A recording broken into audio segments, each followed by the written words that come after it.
पार्वती महादेव की।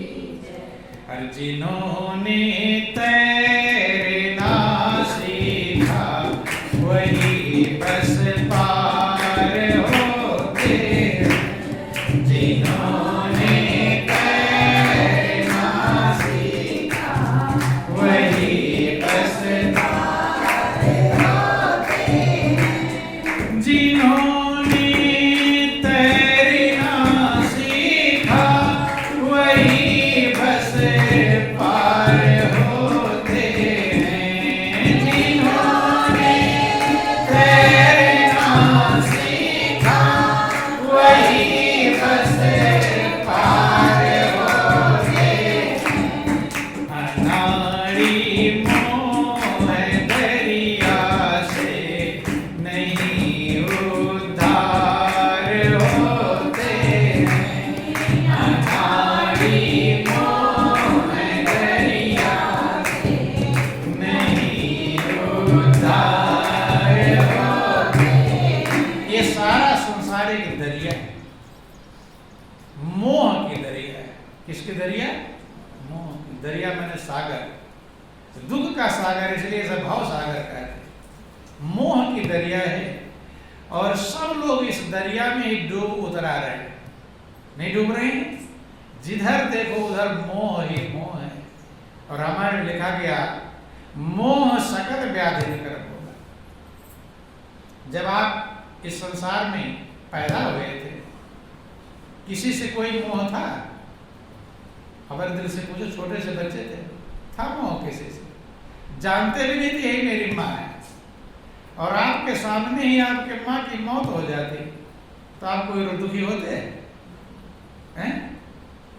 क्योंकि अब कोई मोह नहीं था। भाई छोटा सा बच्चा तो माँ मर जाती है, बच्चा कभी रोता है? बड़ा होता तब लोग बताते हैं कि तेरी माँ मर गई, तब मोह पैदा होता है। और मोह जब पैदा तब रोता है, नहीं रोता है। और जब तक मोह नहीं था तब तक कोई दुख। इसलिए रामायण में मोह सकल व्याधि कर मूला और तिनते पुण्य उपजई बहुसूला। मोह ही सारे दुखों की जड़ है। जहां जहां आपको जितना ज्यादा मोह रहेगा, ध्यान देना, वो उतना ज्यादा दुखी रहेगा। कम मोह है तो कम दुखी, ज्यादा मोह ज्यादा दुखी। जहां ज्यादा मोह है उतना वो दुखी रहेगा। और ये मोह ही सारे संसार को अपने चंगुल में बांध रखा है। यही दरिया है और इसी दरिया से पार होना है। क्या होना है? लेकिन पार वही होंगे जो तैरना सीखेंगे। जिन्होंने तैरना सीखा वही बस पार होते हैं। अनाड़ी मोह दरिया से नहीं उद्धार होते। तैरना नहीं आता, डूबेगा। जिन्होंने तैरना सीखा वही बस पार होते हैं। जिन्होंने तैरना सीखा वही बस पार होते हैं। अनाड़ी मोह दरिया से नहीं उद्धार होते हैं। अनाड़ी मोह दरिया से नहीं उद्धार होते हैं। विषय चूने के गोले को जो खाते हैं समझ पेड़ा।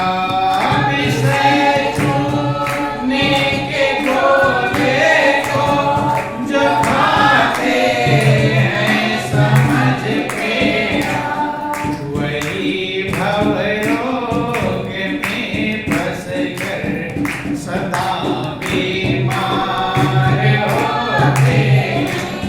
वही भवरोग में फंस कर सदा बीमार होते हैं। विषय कहते हैं चूने का गोला। क्या है चूने का? शब्द, स्पर्श, रूप, रस, गंध। ये विषय के 5 रूप हैं। महापुरुष कहते हैं चूने का गोला है। क्या है चूने का? पहले चूने से पुताई होती थी घरों की। किससे पुताई होती?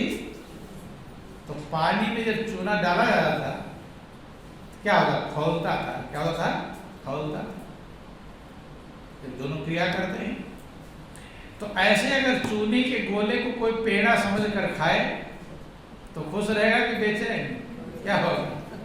तो ये संसार का जो विषय है, ये चूने का गोला है और इसको खा कर क्या समझ कर रहे हैं, पेड़ा समझ कर खा रहे हैं। विषय चूने के गोले को जो खाते हैं समझ पेड़ा, चूना समझ कर चलोगे तो दिक्कत नहीं है। ये चूना होता है ना, चूना पानी में डालते खुद दूर खड़े हो जाते हैं, एकदम खोलता है, ऊपर भी पड़ जाता है। डाला उसमें चूना, दूर खड़े हो गए, क्या जानते हैं, चूना। लेकिन अगर उसको पेड़ा समझ लिया तो फिर झंझट हो जाए। ऐसी संसार है, यह है चूने का गोला। लेकिन लोग क्या समझ लेते हैं, पेड़ा। और जितने पेड़ा समझेंगे उतने ज्यादा बेचैनी। हाँ समझो, चूना समझकर संसार में जीना उन्होंने सीखा। जैसा संसार है वैसा जो समझ गए, क्या समझ गए,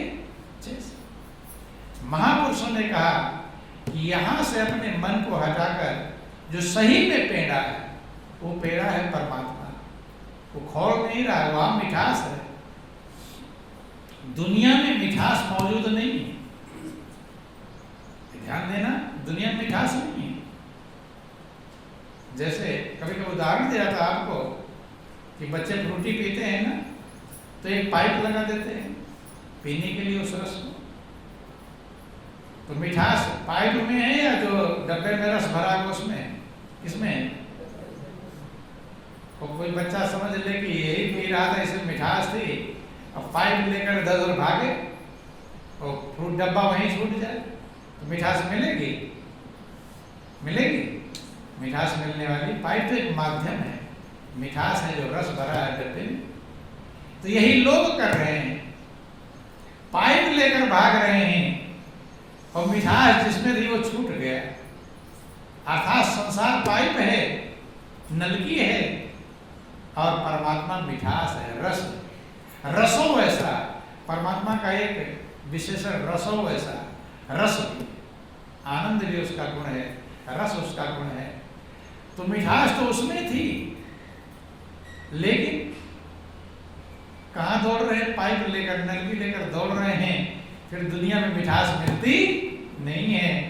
और किसके लिए पी रहे थे, मिठास बंधु। जैसे कुत्ता होता है ना, कुत्ता, कभी कभी कुत्तों को आपने देखा सूखी हड्डी चबाता है, चबाता है, कड़कड़ की आवाज भी आती है, हड्डी लेकर भागता है कि सूख हार ले भाग सके, स्वाद निरख निर्ग्रास। बंधु, सूखी हड्डी चबाता है तो क्या सूखी हड्डी मिठास है, वो तो सूखी है। आप ध्यान समझना, भ्रम, दुनिया में हमारे अंदर भ्रम, भ्रम को ही माया कहते हैं। दुनिया है कुछ और हम समझ लिए कुछ और। अब कुत्ता जब हड्डी को चबाता है तो उसके मसूड़े छिल जाते हैं और उसमें से खून बहने लगता है। तो खून अपना कुत्ते का ही है, हड्डी में कोई खून तो है नहीं, सूखा है। पीता है उसे, जब पीता है तो मिठास मिलती है और चबाता है। वो क्या समझता है कि इस हड्डी में मिठास मिल रही है, लेकिन मिठास कहाँ है, उसके अपने ही मसूड़े छील कर जो खून आ रहा है। ऐसे ध्यान देना बंधुओं, जिन जिन चीजों में आप समझते हो कि उसमें मिठास मिलेगी, सुख मिलेगा, आनंद मिलेगा, वो हड्डी है। वो मिठास मिलेगी आपके अपने अंदर से। कहाँ से मिलेगी, आपके अपने अंदर से, और बाहर से कहीं मिठास मिलने वाली नहीं। लेकिन आप भ्रम में है कि इस चीज से मिठास मिलेगा, और मिठास ढूंढ तो लिया, मिल गया क्या है। जिन जिन चीजों में ढूंढा वहीं ठोकर खाया। मिठास था या ठोकर था, क्या था, ठोकर। इसलिए महापुरुष कहते हैं, बोलो वृंदावन बिहारी लाल की। मिठास आपके अंदर है, आपका जो स्वरूप है, आत्म स्वरूप है, वो आनंद का भंडार है, शांति का स्रोत है, सुखों का स्रोत है। अभी आप बीमार पड़ जाओ, बुखार चढ़ जाए, तो अच्छे अच्छे व्यंजन मिठास दे देंगे, अच्छे लगेंगे, व्यंजन तो अच्छे हैं, तुम्हें क्यों नहीं अच्छा लगता? क्योंकि तुम बीमार हो। तो सही, तुम सही रहोगे तभी तो कुछ मिलेगा। मनुष्य क्या करता है? व्यंजन ढूंढ रहा है, लेकिन अपने बुखार को सही करता, यही भूल है, यही भ्रम है, यही अज्ञानता है, यही माया है। और इसी कारण से जीव अज्ञानता में जी रहा है। महापुरुष ये समझाना चाहते हैं कि जिस मिठास और आनंद को दुनिया में तुम ढूंढ रहे हो, तुम्हारे ही अंदर है। कि जिसकी तुम्हें तलाश है वो तुम्हारे पास है। जिसने पाया अपने अंदर पाया, अपने आत्म स्वरूप में पाया। और इसीलिए महापुरुष कहते हैं कि पानी में मीन प्यासी रे, मुझ सुन सुनी आवे हंसी। आत्म ज्ञान बिना नर भटके, क्या मथुरा का काशी। भटकता रहता है, आपका स्वरूप आनंद का भंडार है, उधर नहीं जा पाता, दुनिया में दौड़ता है। कि जल बीच कमल, कमल बीच कलिया, तापर भौर लुभासी। और सो मन बस भद्रलोक भयो सब, यदि सती सन्यासी। और पानी में मीन प्यासी रे, मुझ सुन सुनी आवे हंसी। महापुरुष कहते हैं हर तरफ, अब जब आप सुनते हैं परमात्मा आनंद का भंडार है, वो व्यापक है, हर जगह पर मौजूद है, लेकिन आप बेचैन। आनंद स्रोत बह रहा है पर तू उदास है, अचरज है जल में रहकर मछली को प्यास। हर जगह जब आनंद ही आनंद है, तुम बेचैन क्यों? अर्थात उस आनंद को पाने का तरीका मालूम नहीं। जैसे वैज्ञानिक समय ऐसे समझ लेना, जैसे रेडियो और टीवी की तरंगे हर जगह मौजूद है। यहां टीवी लगा तो दिखाई पड़ने लगे, नहीं दिखाई पड़ेगा। इसका मतलब उसकी वेव्स मौजूद हैं। टीवी की वेव्स हर जगह मौजूद हैं, रेडियो के वेव्स हर जगह मौजूद हैं। जहां चाहे आप रेडियो सुन सकते हैं, आवाज भी सुन सकते हैं, दृश्य भी देख सकते हैं। लेकिन अब यहाँ पर तो उसके मौजूद हैं वेव्स, तरंगे मौजूद हैं, लेकिन हम देख नहीं पा रहे हैं टीवी को। दिल्ली में क्या हो रहा है देख पा रहे हैं? कब देख पाएंगे? जब वो टीवी वाला यंत्र मिलेगा, वो उनको पकड़ेगा। उन वेव्स को कौन पकड़ेगा? वो यंत्र पकड़ेगा, जो टीवी है, जो रेडियो है, वो उनको पकड़ेगा। जैसे मोबाइल की तरंगे हर जगह मौजूद हैं, लेकिन मोबाइल के तरंगे आप तक पकड़े, मोबाइल में यंत्र होगा। ऐसे व्यापक एक ब्रह्म अविनाशी परमात्मा हर जगह व्यापक है, उसकी वेव्स हर जगह मौजूद हैं, लेकिन उसको पकड़ने के लिए यंत्र है। उदाहरण समझ लें, वो आत्मज्ञान है, उसे तत्व ज्ञान भी कहते हैं, उसे ब्रह्म ज्ञान कहते हैं, मातेश्वरी गर्भ ज्ञान भी कहते हैं। इसलिए सब महापुरुषों ने आत्मज्ञान के लिए कहा। किसके लिए कहा? आत्म। सुखदेव ने, जो आप भागवत कथा सुनते हैं, राजा परीक्षित को आत्मज्ञान का उपदेश दिया। किसका उपदेश दिया? आत्मज्ञान का उपदेश दिया। जो आपकी आत्मा आनंद का भंडार, शांति का स्रोत है, सुखों का मूल है, वो यंत्र भी आपके पास है। अर्थात टीवी भी खरीद कर नहीं लाना है, लेकिन उसको चलाना सीखना है। क्या करना है? चलाना सीखना है। मोबाइल खरीद कर ले आओ, नहीं चलाना मालूम, फिर लेकर भी कुछ काम नहीं कर पाए, ढूंढते रहते कोई बतावे चलाना। ध्यान देना, ऐसे हर जगह परमात्मा आनंद का भंडार मौजूद है, और उसका यंत्र भी सबके पास मौजूद है। वो आत्मज्ञान आपके अंदर ही है। आत्मा का ज्ञान तो कहीं बाहर थोड़ा रहेगा, आपके अंदर ही रहेगा। गुरु की जरूरत इसलिए है, गुरु उस आत्मज्ञान को चलाना सिखाते हैं। कैसे उसका प्रयोग करो, उस टीवी को, उस रेडियो को, उस मोबाइल को चलाना सिखाते हैं। कैसे उसको चलाओगे, कैसे उस आनंद को प्राप्त करोगे, कैसे उस रस को प्राप्त करोगे, और कैसे उस शांति को प्राप्त करोगे, जो तुम्हारी निजी चीज है। ध्यान देना, और कुछ भी निजी नहीं है, एक ही चीज निजी है, जो आपका अपनापन है, आत्मस्वरूप है, वो आपका अपना है। शरीर भी आपका अपना नहीं है, ये भी या तो जल जाएगा या तो कीड़े मकोड़े खा जाएंगे, दो ही उपाय है। लेकिन आपका अपना क्या है? यही अष्टावक्र ने राजनक से प्रश्न किया था, जब उन्होंने आत्मा का ज्ञान मांगा, तब उन्होंने कहा, मैं तुम्हें उस तत्व का ज्ञान कराने जा रहा हूं जो आनंद का भंडार, शांति सुखों का मोल है, जो तुम्हारे हृदय में मौजूद है, लेकिन तुम गुरु दक्षिणा क्या दोगे? तो कहानी लंबी साठ में आपको समझाते हैं। वो राजा ने ऐलान कर दिया था कि जो मेरे प्रश्न का उत्तर देगा, जो मुझे संतुष्ट कर देगा, उसमें आधा राज्य पाठ दूंगा, उसको अपना गुरु बनाऊंगा। तो उन्होंने कहा मैं तो पहले ही ऐलान कर चुका हूं कि मैं आधा राज्य पाठ दूंगा। तो अष्टावक्र ने कहा राजा तुम्हारी निजी चीज कोई हो तो दो, तुम्हारी जो हो वो दो। राजा सुन तुम्हारी, कहते राज्य तुम्हारा है। उनसे पूछे तुम्हारे पहले राज्य का मालिक कौन था? कि मेरे पिताजी थे। कि तुम्हारे बाद कौन होगा? कि मेरा बेटा होगा। कि तुम्हारा राज्य कैसे हो गया? हैं? राज्य तुम्हारा का बेटे कैसे दोगे? राज्य तुम्हारा नहीं, ये ध्यान दें, जैसे प्रधानमंत्री है। अब देश का प्रधानमंत्री का है, वो देना चाहिए, किसी को दे पाएंगे? दे नहीं सकते किसी को। पालन करने वाले, उन्होंने कहा तुम एक पालन करने वाले हो, पालन कर सकते हो, लेकिन राज्य तुम्हारा नहीं। राज्य तो प्रजा की धरोहर, प्रजा का है। तुम हट जाओगे, उसके बाद दूसरा राजा आएगा, वो इस राज्य को चलाएगा। तुम्हारा क्या है? और राजनगर के चक्कर में खा गए। महापुरुष कहते संत की बानी अटपटी और झटपट लखे न कोई, और जो झटपट बानी लखे तो चटपट दर्शन हो। राजा ने चक्कर खा गए, क्या मेरा क्या है? खजाना तो राज्य का है, रथ हाथी घोड़े तो राज्य के हैं, जमीन जहां तो राज्य की है, महामाला तो राज्य के हैं। अब मैं क्या दूं? लेकिन उन्होंने विद्वान सभा अटेंड किया था, तब वो कहते हैं कि मैं अपना मन अर्पण करता हूं। क्या अर्पण करता हूं? मन है, ये तो मेरा, इसमें किसी का हिस्सा है? मन में किसी का हिस्सा है? भाई बांट लेगा, किसी का हिस्सा। और मन ही सब कुछ है कि मन के हारे हार है और मन के जीते जीत, कहीं कबीर हरि पाइए मन ही के प्रति।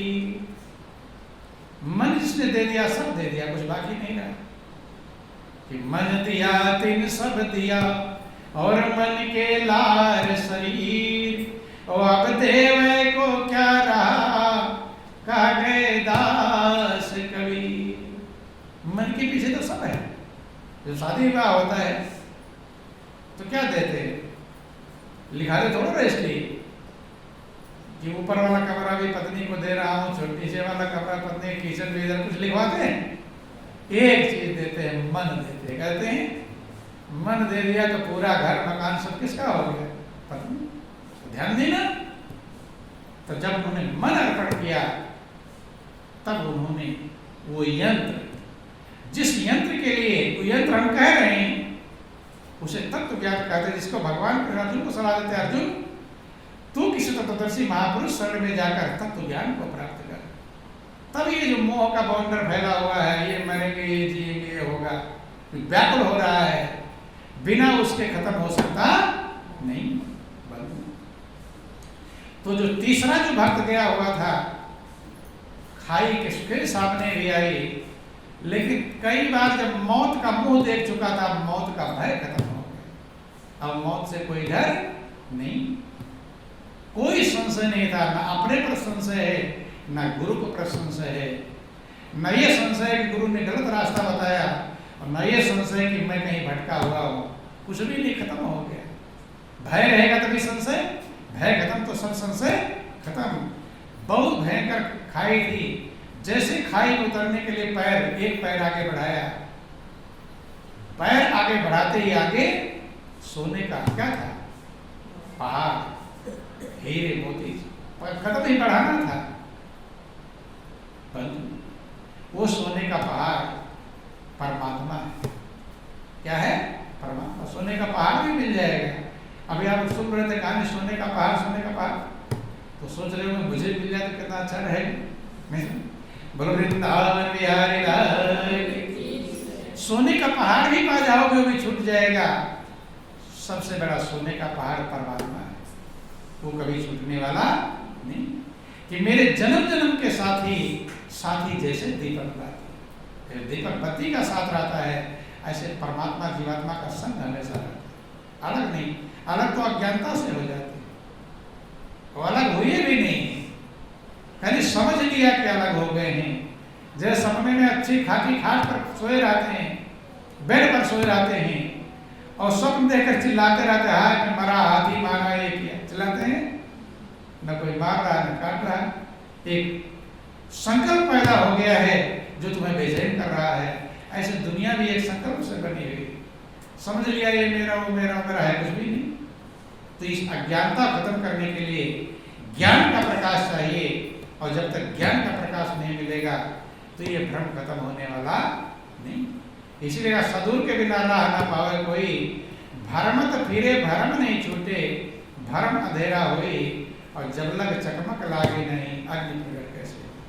तो इसलिए वो स्वर्ण का पहाड़ आप ही के पास है, वो सबने, इसलिए महापुरुषों ने कहा परमाणु तुम्हारे हृदय में, क्या कहा कि तुम्हारे हृदय में ही मौजूद है, लेकिन उसके लिए थोड़ा तैयार होना पड़ेगा, खाई के डर को निकालना पड़ेगा। वैसे भी मौत आनी है, तो क्यों ना प्रभु की तरफ जाकर ही मृत्यु को प्राप्त करें। इसलिए महापुरुष कहते हैं तैरना सीखना चाहिए, कि जिन्होंने तैरना सीखा वही बस पार होते हैं, और अनाड़ी मोह दरिया से नहीं उद्धार होते हैं। मोह सकल व्याधि कर बोला, इसी मोह में फंसकर महापुरुष ये कभी मत समझना कि घर द्वार मकान छोड़ने के लिए कहते हैं, समझने के लिए कहते हैं। किधर कांटा है किधर फूल है नहीं देखोगे, चढ़ जाओगे कांटे पर, चुभेगा। संत महापुरुष आंख देते हैं जिससे देख कर चलो कि किधर कांटा है किधर फूल है। चलते रास्ता तो वही है, रास्ते उसी से जाना है, लेकिन देख कर जाना है। एक अज्ञानता में जीना है और एक ज्ञान के प्रकाश में जीना है, ये दोनों में अंतर है। इसलिए जीवन बहुत कीमती है, अनमोल है, प्रभु ने कृपा करके दिया है, लेकिन कब तक दिया है बस इस बात की कुछ गारंटी नहीं कि थोड़े दिन की यह मंजिल है, पहुंचा तो असल मुकाम तलक, कहीं लूट न ले माया ठगनी, कि माया ठगनी लूट न ले। माया काम लूटना, लुटेरा जब लूट लेता है तुम्हारे पास कुछ रहता है, कुछ नहीं रहता। ऐसे माया जो तुम्हारे इर्द गिर्द घूम रही है वो लूट लेगी, आपको मिलेगा कुछ नहीं।